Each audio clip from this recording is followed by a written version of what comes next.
Another paper on embalmers clots has been published recently, and I'm here to give a little bit of insight into what's happening in the background and to highlight the fact that science moves very slowly.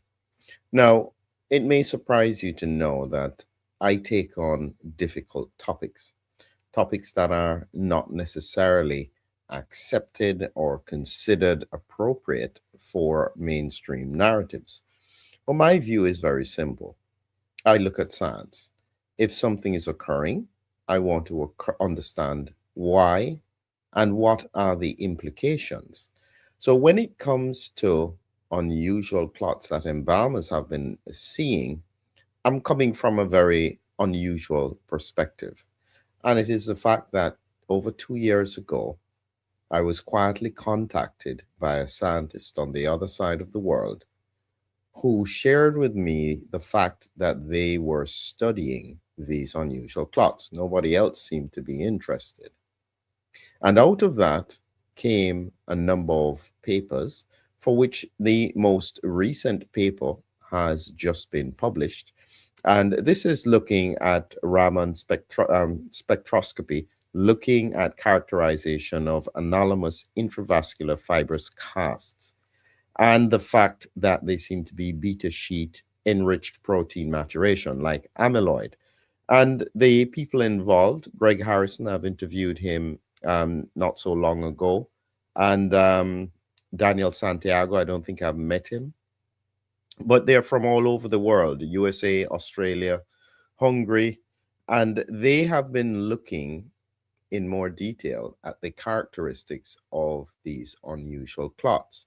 I haven't gone through the paper in full, but I am just happy that it's a paper because it can't be suppressed as being a conspiracy. It's real. Now, someone may argue that it's rare. It does not matter. These are patterns that we have never really seen before, and they seem to be occurring with great frequency. Here are some of the images for what they analyzed in this. They just looked at two specific samples, and they were looking at it in terms of trying to break down. You have to notice the color yellowish white. And they were trying to understand the protein basis and what percentage of it, I guess, was amyloid. And this has really significant implications.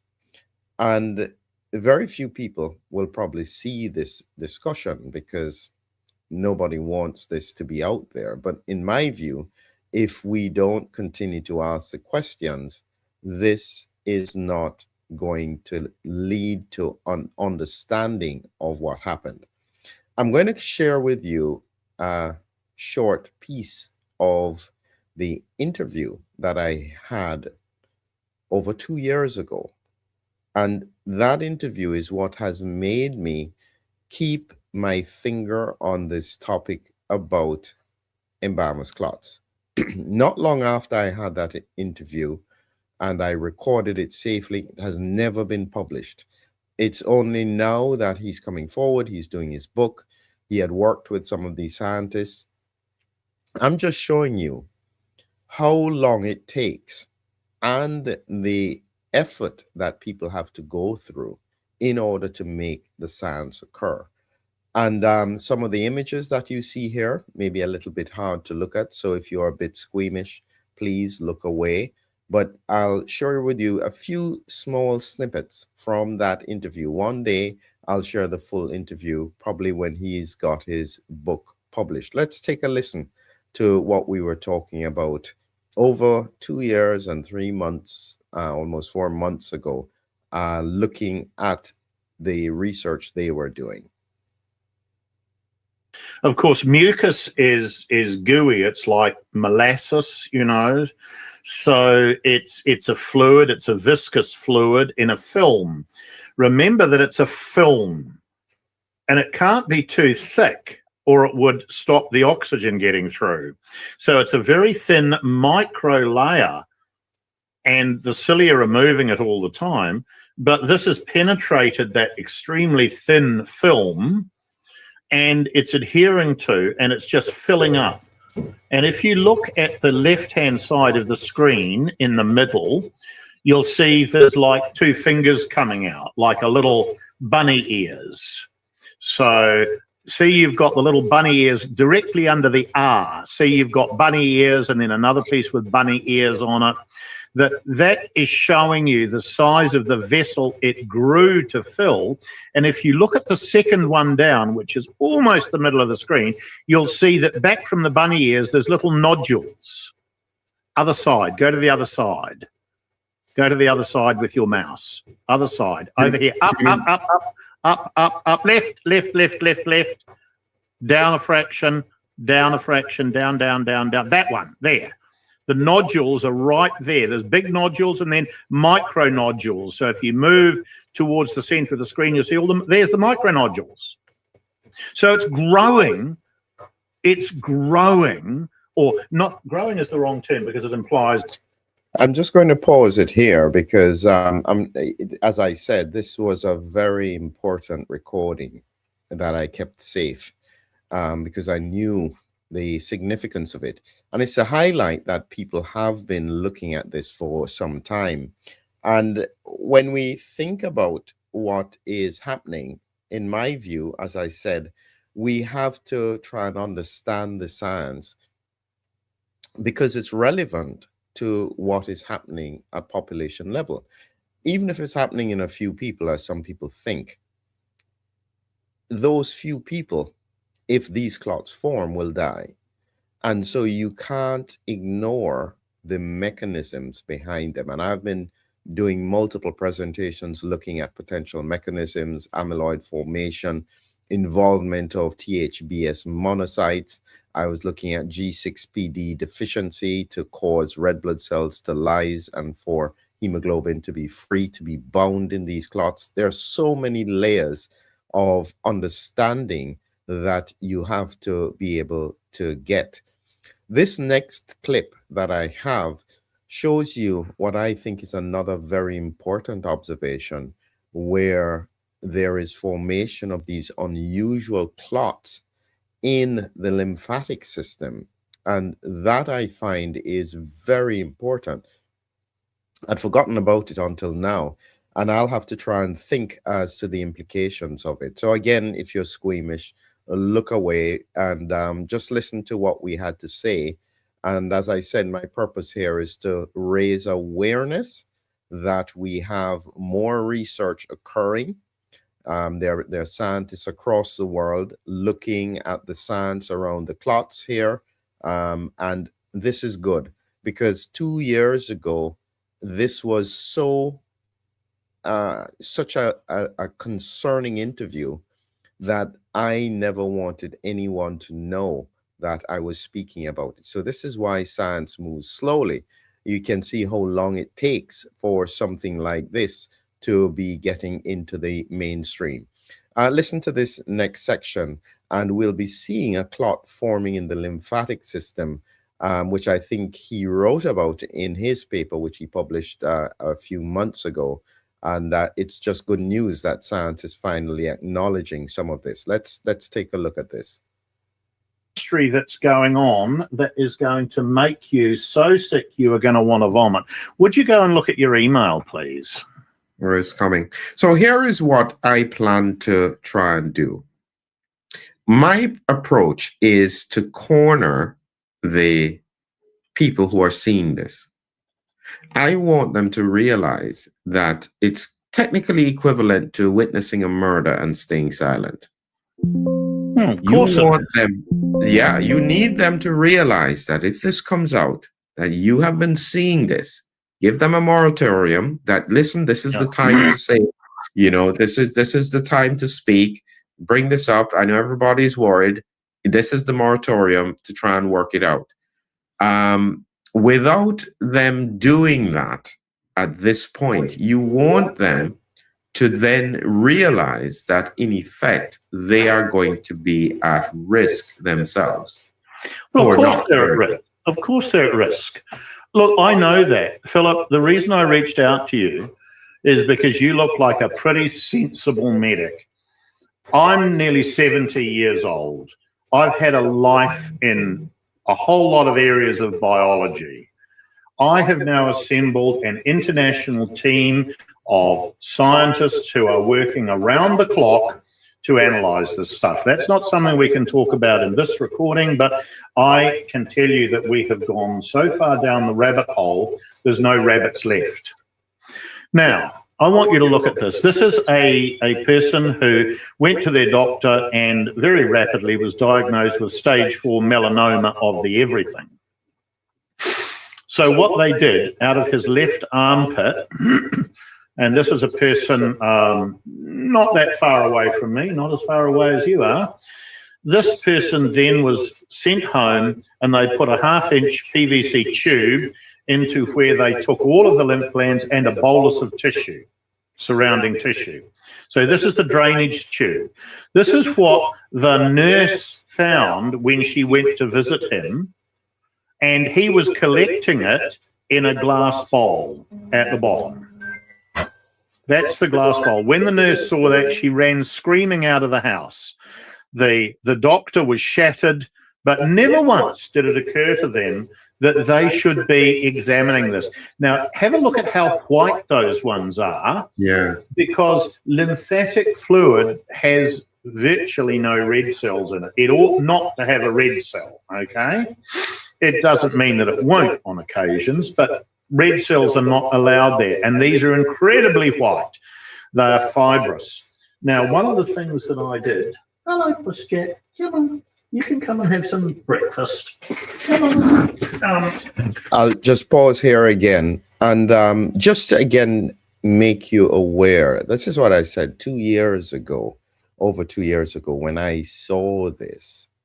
I thought there is no way this will be able to be put in mainstream. Everybody will deny it. Everyone will silence it. No one will want to know, because the implications are so serious. This is a pathology that we have no idea what really it is and why it's occurring. And anyone, scientific or medical, who seriously considers this should and would be worried. So I've been worried now for years, and this is probably why, even with all the suppression, I still keep talking about these things. It doesn't help my channel because, in effect, anytime you talk about this, you will lose subscribers because you can't get the reach that is needed for this kind of thing. So if you're here, please share it, because otherwise it won't get seen. But I think that I am reflective as to the speed of science. It has taken us just over 2 years for this to actually be published in the mainstream. It still hasn't been really discussed.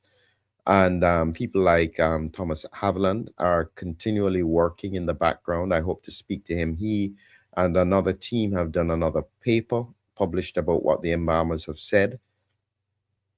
But there is still no serious major scientific institution that has taken on analyzing exactly what is happening. I suspect that there was a hope that it would go away. It would become a historical reference that people could deny if it ever happened. I don't think it is, because I think that this is something to do with spike protein exposure. My feeling is that it may be a COVID storm in people whose immune system is primed and has a specific kind of exposure at a specific time. The lymphatic question raises some pretty big points. Is it that there is a lot of antibodies and so on coming from the lymphatic system into the bloodstream and leading to an acceleration of these clots? We don't know. But at least it is getting in peer-reviewed journals. So this is the second paper that has been published now. And if you're just joining us here, so the second paper, Raman spectroscopy, looking at these anomalous intravascular fibrous casts, because that's all we can call them, and evidence for beta sheet enriched protein maturation, which is like an amyloid kind of thing. So we appreciate Daniel Santiago and Greg and Dennis Planner and Milkos and Mark for putting this out there. In the same way, we appreciate Bruce for initially assembling and pulling scientists together. Everybody's doing their own thing, but at least it is getting out.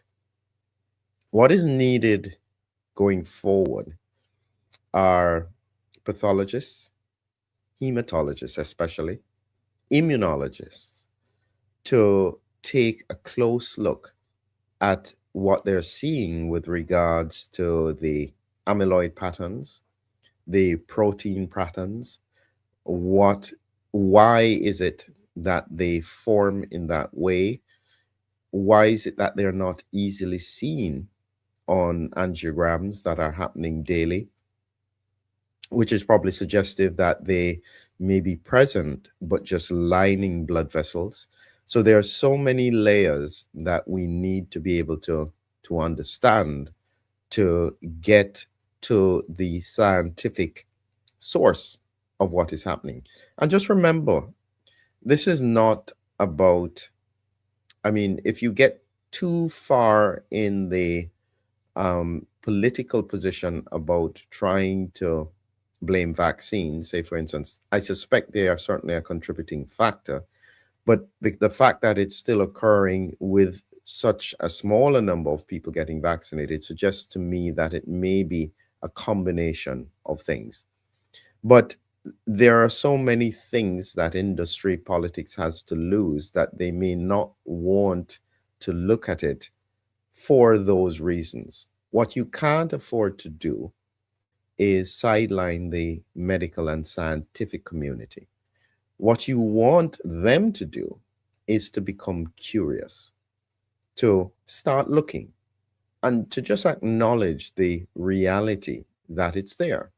And you want them to put on their scientific hats, and you want them to feel challenged to say, okay, I think I can figure this out. Give me the data. Show me what's in it. Let me analyze it. Let me use different methods to prove it. So there are multiple layers of investigations that are required, but it is likely to need to come from big research institutions. Will we find them? I don't know. But we can only hope that over time, as it becomes accepted, because now they can't say it's a conspiracy in 2021, they just thought people talking about it were anti-vax. This is now 2026. It's still occurring. It's real. We don't know the reality of the full numbers, but based on the research from embalmers across the world, I think over 70% of them have been seeing clots like this. So we still need a lot more research to be done. And my hope is that this represents a call to say, you can at least look at it. You can talk about it. It doesn't have to sound strange anymore. This is now published. This is real. You can argue that it's rare, but it's still occurring, and we still need to know why. Thank you very much for listening. Have a great evening.